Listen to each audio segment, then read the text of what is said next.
begini, selama ini kita ini dititipi Allah sekedar numpang lewat. Titip ya, aku ingin menciptakan makhlukku melewati perutmu. Betul?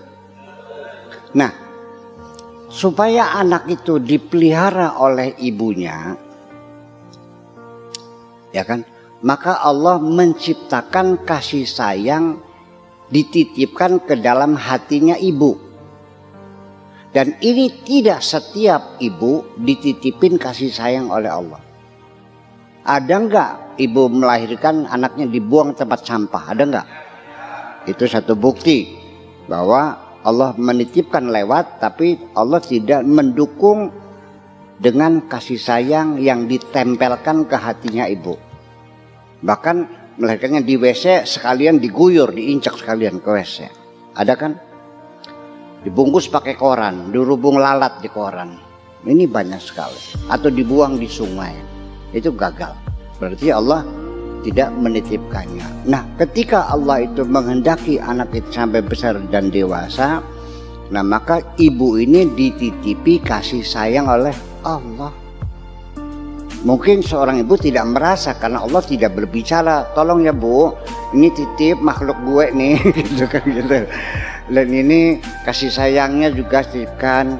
Nah itulah makanya orang tua ini ya diberi kasih sayang.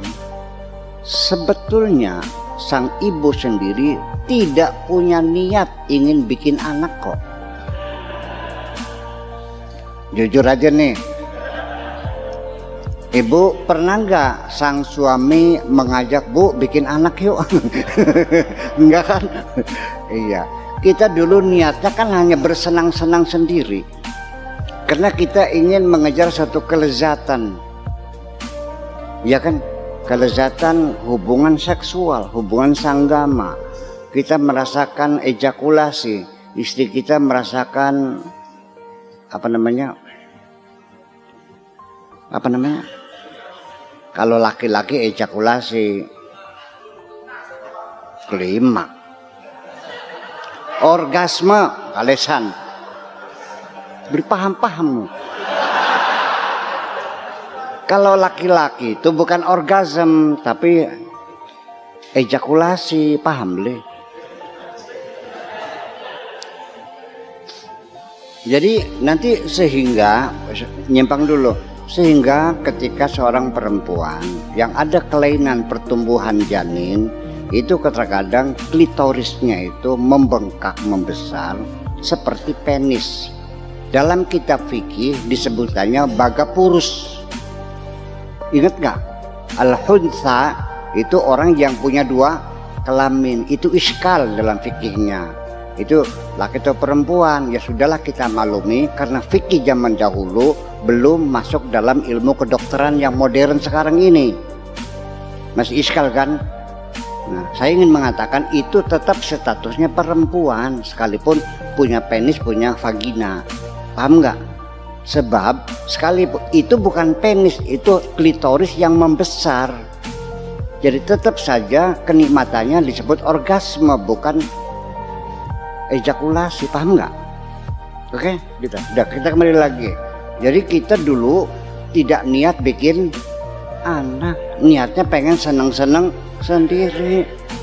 Nah, kenapa Allah menitipkan anak yang nantinya resikonya banyak, biaya melahirkan, bedongin, nyebokin, nyusonin, biaya segitu besar? Maka supaya kamu itu ada urup-urupnya, Allah kasihkan kenikmatan yang luar biasa. Sehingga tidak pernah ada orang perempuan yang merasa kapok melahirkan. So, ngomong apa maning? Ada nggak yang kapok? Wah capek, sakit, ya kelalen. Lo bahkan itu persoalannya. Oke, gitu. Ya keurup lah gitu ya. Sakitnya melahirkan dengan orgasme yang sangat nyaman itu. Nah, karena dititip kasih sayang, maka otomatis sang ibu itu merasakan cintanya yang sangat besar kepada anaknya dan perhatiannya. Jadi seorang ibu sejak awal kita harus menyadari ini bukan milik kita. Ini adalah titipan Allah. Ini keluar adalah akibat dari.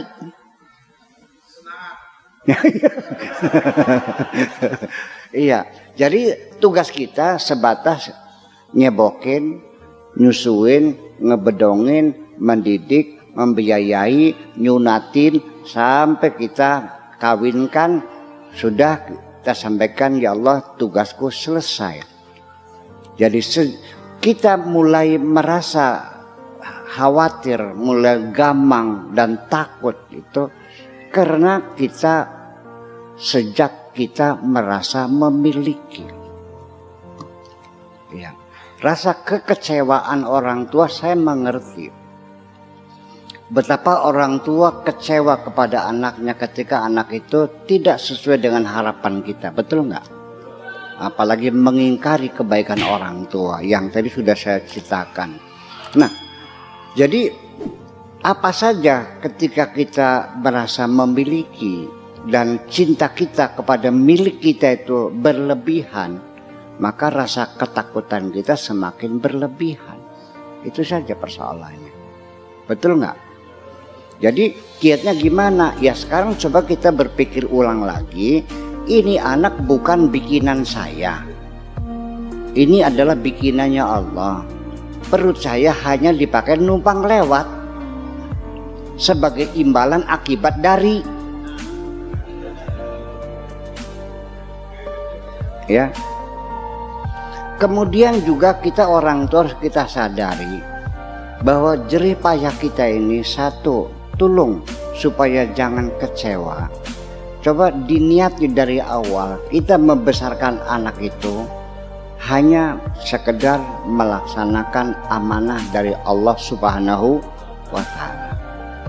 Dan jangan berharap mendapatkan imbalan apapun dari anak-anak kita. Ketika mengharapkan imbalan, kita pasti akan kecewa. Kekecewaan orang tua terhadap anaknya ini sangat luar biasa. Kenapa? Karena merasa berbuat baik.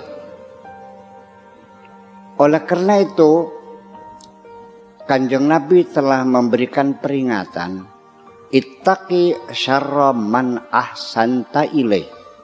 Waspadailah kejahatan orang yang pernah engkau baiki. Kenapa diwaspadai? Karena sakitnya akan luar biasa. Ketika anak kita menjahati diri kita, sakit nggak? Sakit nggak? Kenapa? Kalau yang menjahati kita anaknya orang lain sakit nggak? Sakit juga, tapi nggak seberapa. Bisa kita abaikan. Jarang kondolah, maka urusan selesai. Tapi kalau yang menyakiti anak kita datang membawa pacarnya yang pakai anting, mah ini calon saya, koplok sih aku, pakai anting, rambutnya ditempelin tutup botol kerancang gerincing, selalunya disobek-sobek, ireng keteng, perengus, beliadus-adus. Amit-amit pitung turunan, dua mantu bocam, masya Allah, dikepang rambutnya kayak jaran.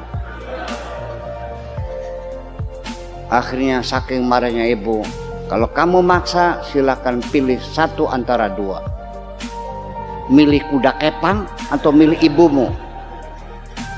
Rupanya sudah kandung cinta banget. Aku memilih kekasihku, Bu, selamat tinggal. Klenger blek. Betul nggak? Kecewa kan? Makanya di mana saja ketika engkau merasa berbuat baik, bersiap-siaplah engkau akan dikecewakan. Oke? Kepada siapa saja? Supaya jangan kecewa, cobalah kita belajar sejak awal. Ketika engkau berbuat baik, hanya satu, hanya untuk menyenangkan Allah saja. Jadi ketika orang itu baik tidak berterima kasih, nggak ada urusan. Kita kalau untuk Allah semuanya kok nggak ada urusan sama itu. Jadi itu salah satu kelihatannya banyak. Pertama, kita merasa memiliki. Cobalah kita lepaskan dari rasa memiliki itu, ya kan?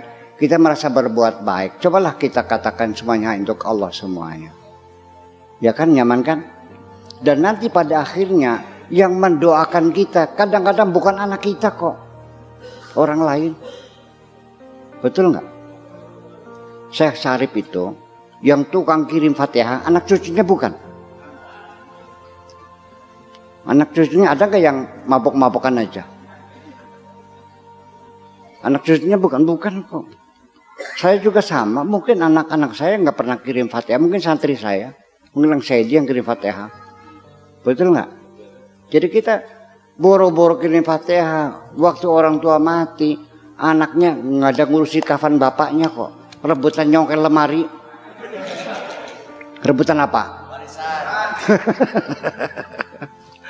Udah kelihatan begitu. Jadi artinya kita nggak usah kecewa lah. Katakan mulai hari ini, ya Allah, ini adalah makhlukmu. Kau titipkan kepadaku, akan ku pelihara sebaik-baiknya. Dan aku tidak pernah minta imbalan dari siapapun, hanya kepadamu. Iyyaka na'budu wa iyyaka nasta'in. Oke? Wes. Oke, udah Bu gitu ya. Oke.